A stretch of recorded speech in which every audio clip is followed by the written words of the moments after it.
So this video has been requested an absolute ton, and it's a TTK comparison between every single assault rifle inside Warzone at the moment, going over the TTKs to find out which one is the best. If you enjoy weapon breakdowns, weapon comparisons, don't forget to subscribe to the channel as we're trying to reach our goal of 50k subscribers, and also click that link in the description down below and subscribe to our second channel as well, and also leave this video a like if you do like seeing content like this. But I also do need to give a quick shout out to True Game Data, as he's went through all of the effort of getting the damage values for all of these assault rifles from Vanguard. It's been very hard to test, so I'll leave a link to all his stuff down in the comments below. But like I said, this video is going to go over absolutely every single assault rifle that's available inside Warzone at the moment, besides any burst fire assault rifles or any semi-automatic assault rifles, because we will be covering those in another video. But like I said, every full auto assault rifle now we have the base TTKs for, not any ammo conversions, but mainly the base TTKs, and we're going to compare them to figure out what are the fastest killing guns, and also give you some recommendation builds at the end. We'll quickly go through those, but we're mainly focusing on long range assault rifles here, the ones that you could use to get those long range beams. So what you're going to see just now is every single AR on a spreadsheet with its first damage range TTK, its second damage range TTK, and in the case for the Kilo, the third damage range TTK, because that's the only AR that has a third damage drop-off point. This was all done with 250 HP, and we do have the updated Cooper Carbine on this list for the TTKs as well. And what we're going to be mainly focusing on is that second damage range, because that's where most of your assault rifle gunfights should take place within this game, and there is some exceptions to that and we will cover it as well. But like I said, these are all the TTK values, and I will leave a link to the spreadsheet down in the description as well for you. But what we're going to do is we're going to order this in terms of that second damage drop off point, like I said, and now we've got the order of the assault rifles. And like I said, we're mainly focusing on that second damage range, unless I kind of point out some other kind of weapon. So first of all, we have the AS Val. Now this is not really a long range assault rifle. We all know what the AS Val is like in terms of recoil. It's only got a 30 round mag, so it's not really going to be viable as a long range AR.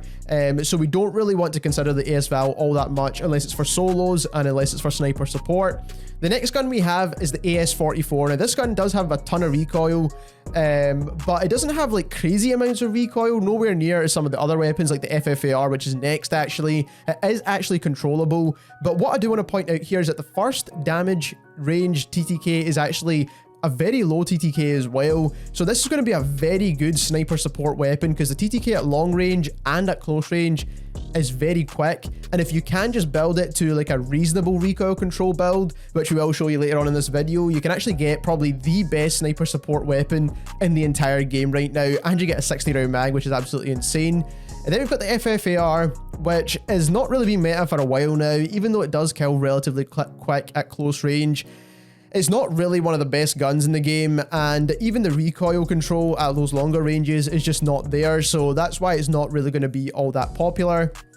Next we have the EM2. They did nerf the recoil on the EM2, but they never changed the damage profile, so the TTK is still the same if you do land all of your shots, and this is why people are still using the EM2, because if they can control the recoil, you're going to get a very consistent time to kill, and not only that, is one of the best time to kills when it comes to ARs at long range. Then we've got the Fara, which I believe might be the new meta, to be honest, because the Fara's got super low recoil, it's got one of the best TTKs in the game, and let's be perfectly honest, we all know it beams at long range anyway. So like I said, the Fara is a super solid option. The only issue with the Fara is that like extremity shots are not going to be so great, because this is chest shot only TTK right now. Then we've got the AK47 from Cold War, and again it's got a really good TTK. The recoil was nerfed on this gun, but overall TTK is still pretty decent, and the recoil is manageable, but nowhere near as it was before. Then we've got the Ram 7. Ram 7 still super solid, still in the meta mix. We're still seeing Modern Warfare guns up at the top of the meta, basically. If you are on keyboard and mouse, the Ram 7 probably will be a really good option for you. The QBZ is quite surprising now, because it used to be, or it still is, a low recoil gun, but now it actually has one of the better TTKs out of the bunch of weapons that are here. Then we've got the Groza. Groza's not really a long-range gun, similar to the FFAR. No one really uses it past that long-range engagement range. A replacement for that would be the Grav. The Grav does have better recoil control at those longer distances. So if you did want something a kind of similar TTK to the Groza, the Grav is probably the better option here. Now, the rest of all the weapons are kind of not in the top 10 in terms of TTK for long range. We don't really want to focus too much on those. We want to narrow these guns down as much as we possibly can. But what I do want to show you here is that the STG has an 800 millisecond TTK at long range and is actually slower than guns like the XM4 or the M4A1. So if you feel like the STG is very similar in terms of recoil control to the XM4 or the M4, you might as well use those weapons because you're going to get a better TTK.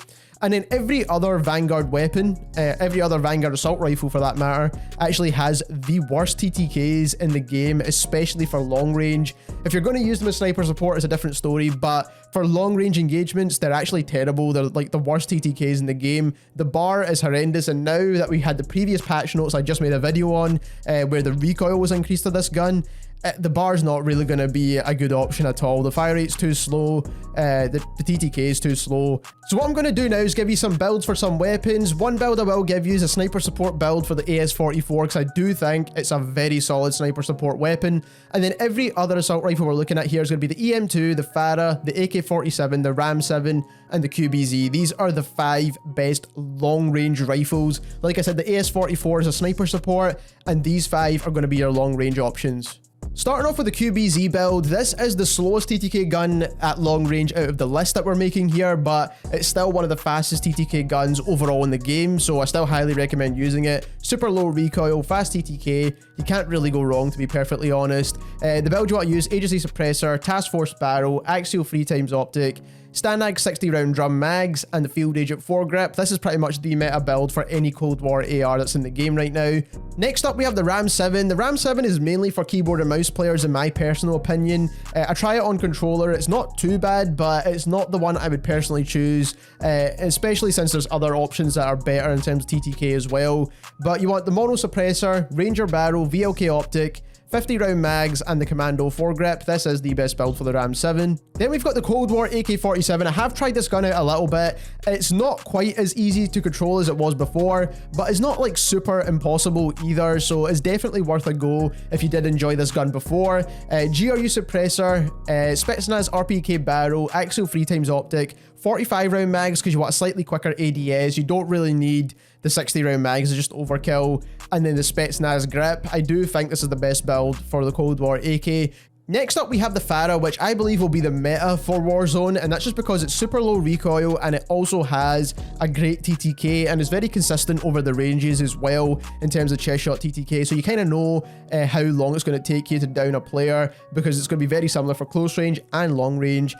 Solid gun, GRU suppressor, Spetsnaz RPK barrel, Spetsnaz grip, Spetsnaz 60 round mags as well, and axial 3x optic. You do need the 60 round mags on this gun because the damage per mag isn't great, so the largest mags you could possibly get is the one you want to use for the Fara. Next up we have probably what is the hardest hitting gun in the entire game, especially at long range. Like I said, very similar to the Fara, is very consistent in terms of its TTKs over the range, so how long it's going to take you to kill a guy at close range will be the same as the long range if you land all your shots, that is. And it's going to be a little bit harder to land those shots because it did get a recoil nerf, but it's still a solid option, and it's going to be the gun that feels like it hits the hardest at those longer distances, so it's the one I would still recommend if you can control it. You want to use the agency suppressor, the task force barrel, axial 3x optic, 40 round mags, and the field agent foregrip. And last but not least, we have my sniper support build for the AS44. I think this is an amazing sniper support option, and this build right here is perfect for those close and long range engagements. Now, you're not going to be beaming enemies at like super long ranges because obviously you want to pair this with a sniper, and you're not going to be beating out like all of the SMGs, but you can definitely compete in that close to mid-range gunfight. So you want to use the Mercury silencer because it doesn't con your ADS time. You'd rather take that hit to damage range because most of your gunfights should be in those medium ranges, but you do get the sound suppression. Barrel, I'm still going to go for the 615mm for the long range barrel, but that's so it kind of makes up for the rest of the non-recoil controlling attachments we're using here. So we're going to get the best recoil control from this barrel. Optic is personal preference for sniper support. I just like to go for something that's a bit more close range, but still clean so I can see targets at those farther distances. Stock, the Zac skeletal stock is the best stock when it comes to sniper support. It does con your initial recoil, but when you're firing consistently, it's not that bad, but it does help your overall movement speed and your sprint to fire speed as well. Then for perk, you do want to use the steady perk. This is going to help with your ADS strafing speeds when you're firing. Very, very useful, especially to win those close range gunfights. It's going to allow you to dodge bullets as well as land your shots. Perk 2, fully loaded. Once again, I always use fully loaded here. There is no other option really, unless you want to use surplus to level up the weapon. For rear grip, I'm using the fabric grip for the faster aim down sight time, the better sprint to fire speeds, and the better hip fire accuracy. We need all of these bonuses because it is a sniper support gun, not a long range gun. If it was long range, I would recommend going for something like the hatch grip or the polymer grip, but because it's a sniper support, the fabric grip's the best option here. Magazine, we've got a 60 round Russian short drum. This gives you the exact TTK that I showed earlier on. If you choose any of the other two mags, it might be a different TTK because obviously they con your damage and give you faster fire rate, or they con your fire rate and give you higher damage. So if you want that exact TTK that I showed you earlier, go for the 60 round Russian shorts. And then, well, not shorts, but short ammo, right? And then we've got the hollow point rounds for the extra limb damage. Now, it does reduce your damage range once again, and it does slow down your bullet velocity, but again, this is a sniper support weapon, not a long range assault rifle. So if you were building this for long range, lengthened would be the best option, but sniper support, you want as much damage as you could possibly get, making this gun have a super quick TTK, so hollow point's the best. And then underbarrel, the Carbine 4 grip is usually the best. If you want a faster ADS, skeletal underbarrel might be a good option for you, but I'd rather have the recoil control in my opinion, and it's going to give you hip fire accuracy as well. So that is a super solid sniper support. I highly recommend trying it out, pairing it with your Swiss or any other sniper that you might be using right now. If you enjoyed this video and you learned something new, don't forget to subscribe to the channel as we're trying to reach that goal of 50k subscribers. Click the link in the description down below and subscribe to our second channel as well. And thank you very much for watching.